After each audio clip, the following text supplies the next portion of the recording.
Bat করতে নেমে বাংলাদেশের সেই চিরচেনা রূপ। তাই তো শুরুতেই ব্যাটিং বিপর্যয়। ভারতের বিপক্ষে প্রথম টি-20-তে ব্যাট করতে নেমে তাসের ঘরের মতো ভেঙে পড়ে বাংলাদেশের ব্যাটিং লাইন আপ। আর তা দেখে ডাগ আউটে দাঁড়িয়ে মাহমুদুল্লাহ রিয়াদের ফেস রিয়াকশন রীতিমতো ভাইরাল নেট দুনিয়ায়। ব্যাটে নামার আগেই যেন ভয় পেয়ে গেলেন রিয়াদ। তার ফেস রিয়াকশন তাই বলছে। রিয়াদ এই কথার প্রমাণও অবশ্য দিয়েছেন ব্যাট করতে নেমে।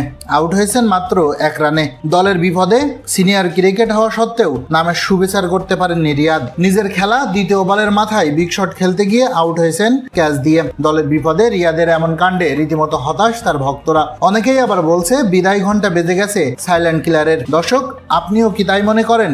জানিয়ে দিন কমেন্ট বক্সে।